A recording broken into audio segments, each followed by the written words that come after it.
Hello students, good morning. बच्चों, आज अपनी क्लास है वो यूज ऑफ एम्पियर्स लॉ है। मतलब अपन एम्पियर लॉ का यूज करते हुए अपन मैग्नेटिक फील्ड की कैलकुलेशन करें। ठीक है, तो उसमें फर्स्ट है वो है कोई infinity long and straight current carrying wire है। कोई एक इन्फिनिटी है वो लेंथ का कोई स्ट्रेट करंट कैरिंग वायर है। उसके कारण अपन क्या कर रहे हैं कि क्या कर रहे हैं, तो अपन लिख सकते हैं भाई मैग्नेटिक फील्ड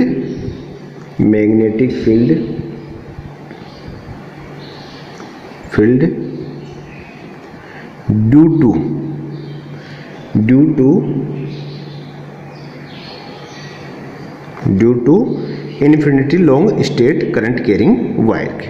ठीक है, इसके कारण अपन ज्ञात करें।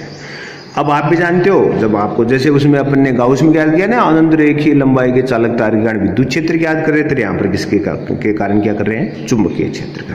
तो सबसे पहले तो कर लिया अपन कि माना किसी अनंत लंबाई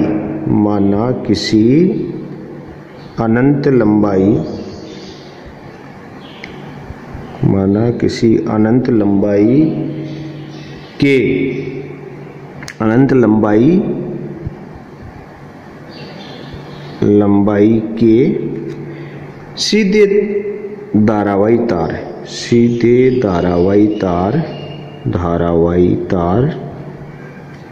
तार में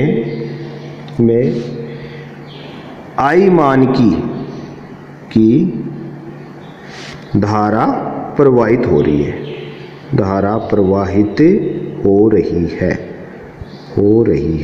कोई तार ले लिया अपने अनंत लंबाई का जिसमें कितने करंट फ्लो हो रही है, I वैल्यू की करंट फ्लो हो रही है, I मान की धारा प्रवाहित हो रही है। ठीक है, इससे स्मॉल r दूरी पर कोई बिंदु P है, पर कोई बिंदु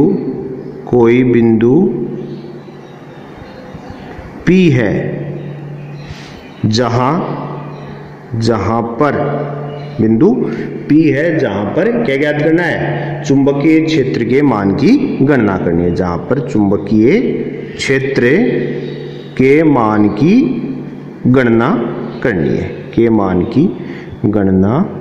है। ठीक है, अब अपन ने कोई इन्फिनिटी लेंथ का कोई वायर ले लिया, करंट के कैरिंग वायर है जिसमें करंट फ्लो हो रही है। करंट की वैल्यू क्या मान ली, I मान ली। देखो जैसे अपन डायग्राम दे, I धारा है और ये कोई अनंत लंबाई का अपन ने कोई चालक तार दर्शा दिया जिसमें करंट फ्लो क्या हो रही है, I। ठीक है, इससे अपन कोई स्मॉल r दूरी पर बिंदु क्या ले लिया, P, जहां पर अपने को क्या ज्ञात करना है, चुंबकीय क्षेत्र की। अब आप भी जानते हो कि यहाँ पर यूज किसका करना है, एम्पियर नियम का। एम्पियर नियम के लिए सबसे पहले क्या करें, अपन बंद पास की कल्पना। तो अपने सबसे पहले स्मॉल r त्रिज्या के एक वर्ताकार पास ले लिया, बंद पास बना लिया। ठीक है, इस बंद पास का ये तो एम्पियर लॉ का फर्स्ट काम तो ये है ना कि आप एक बंद पास की कल्पना करो। तो अपन ने बंद पास ले लिया और इसके कारण अपन देखा इसके भाई बिंदु P है राइट साइड में माना, तो यहाँ पर चुंबकीय क्षेत्र तो क्या आएगा भाई, अगर आप रूल से निकालो तो क्या आएगा, तल के भीतर। और अगर ये बिंदु P अपन इधर लेते तो क्या आता, तल के बाहर आ जाता। अब ये कोई नेसेसरी नहीं है कि आप राइट साइड में ले, आप लेफ्ट में ले लें, किधर ही ले लें। तो r दूरी का अपन एक बंद पास काम में लिया। तो अपन सबसे पहले क्या करेंगे, सर्वप्रथम देखो डेरिवेशन के अंदर थ्योरी का भी एक अपना महत्व होता है। सर्वप्रथम हम एम्पियर नियमानुसार स्मॉल r त्रिज्या, एम्पियर नियमानुसार स्मॉल r त्रिज्या का वर्ताकार, स्मॉल r त्रिज्या का वर्ताकार बंद पास खींचते हैं। सबसे पहला काम तो यही है कि अपन एक क्लोज लूप ले लेते हैं, वर्ताकार का है, सर्कुलर शेप का है, और उसकी त्रिज्या भी क्या मान ली, स्मॉल r का बंद पास खींचते हैं। तथा बिंदु P पर तथा बिंदु P पर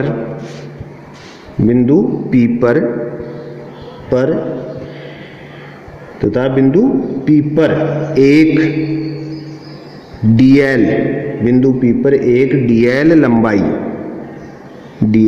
लंबाई, ठीक है, क्या ले रहे हैं, dl लंबाई के अल्पांश की कल्पना करते हैं, के अल्पांश की कल्पना करते हैं, अल्पांश की कल्पना करते हैं, ठीक है, कल्पना करते हैं, ये चीज है, ठीक है। तो एम्पियर लॉ के अनुसार सबसे पहले क्या करेंगे, स्मॉल r रेडियस का एक क्या अपन सर्कुलर बंद पास ले लेंगे और बिंदु P है उसके ऊपर अपने को क्या लेना पड़ेगा, एक अल्पांश भी लेना पड़ेगा dl, ठीक। अब देखो कि ये दोनों ले लिए, तो अब एम्पियर लॉ लगाए, तो एम्पियर लॉ लगाने से पहले अपने को क्या है कि अपने को जानते हैं एम्पियर लॉ में क्या था, B vector dot D L vector, तो बी और डीएल के मध्य का थीटा भी कैलकुलेट, तो यहाँ पर थीटा क्या आएगा, 0, ठीक है। तो ये भी अपन कहते हैं कि उपरोक्त चित्र से स्पष्ट है, चित्र से स्पष्ट है कि चुंबकीय क्षेत्र बी वेक्टर, चुंबकीय क्षेत्र बी वेक्टर तथा अल्पांश डीएल वेक्टर के मध्य, अल्पांश डीएल वेक्टर के मध्य कोण थीटा बराबर 0 डिग्री है, क्योंकि दोनों समदिश हैं, है ना। तो दोनों समदिश होंगे तो थीटा की वैल्यू क्या आएगी, 0 डिग्री, समदिश है, ठीक है। तो इसके लिए थीटा की वैल्यू क्या होगी, 0 डिग्री होगी।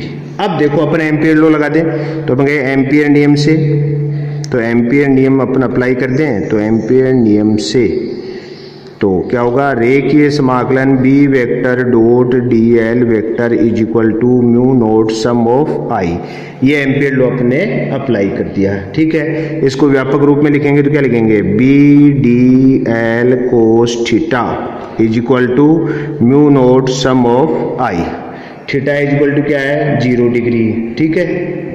अपन बात करते हैं theta is equal to 0 degree, कारण बी वेक्टर व डीएल वेक्टर समदिश हैं, दोनों क्या है, समदिश हैं, इस कारण क्या है कि 0 डिग्री आएगा, ठीक है। और कोस 0 डिग्री की वैल्यू कितनी होती है, बराबर 1, तो हमारे पास क्या है, कोस 0 डिग्री की वैल्यू क्या हो जाएगी, 1 हो जाएगी, तो बी डी एल ही बच गया, ठीक है। तो इस कंडीशन में अपन इसको आगे सोल्व करेंगे तो हमारे पास क्या आएगा, रेखीय समाकलन बी डी एल, रेखीय समाकलन B D L is equal to mu naught sum of I आ गया, ठीक है।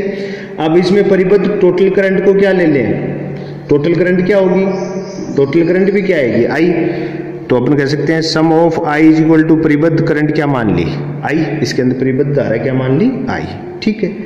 अब देखो ये हो गया, तो अब अपने पास बच गया बी रेखीय समाकलन D L is equal to mu naught I, और आपको पता है रेखीय समाकलन dl इज इक्वल टू आएगा 2 पाई r, कौन होगा, परिधि, भाई किसका पार्ट लिया आपने, भाई अल्पांश dl किसका था, परिधि का ही तो था, तो टोटल का अगर समाकलन मतलब सबको जोड़ोगे तो किसके इक्वल आ जाएगा, ये परिधि के इक्वल आ जाएगा, ठीक है।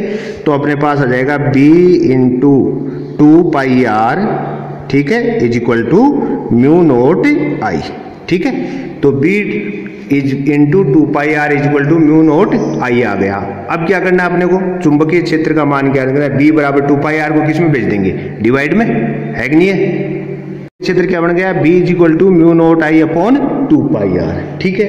अब आप इसको और चेंज करना चाहो तो और चेंज भी कर सकते हो, ये भी अपना एक आंसर है, और अगर आप इसको और चेंज करना चाहो तो और चेंज क्या हो सकता है कि आप 2 से मल्टीप्लाई डिवाइड कर लो, तो अपन ऐसा भी लिख सकते हैं b is equal to mu naught I upon 2 pi R into 2 से डिवाइड 2 से ही मल्टीप्लाई, तो इज इक्वल टू क्या आ जाएगा, mu naught 2 I upon 4 pi are.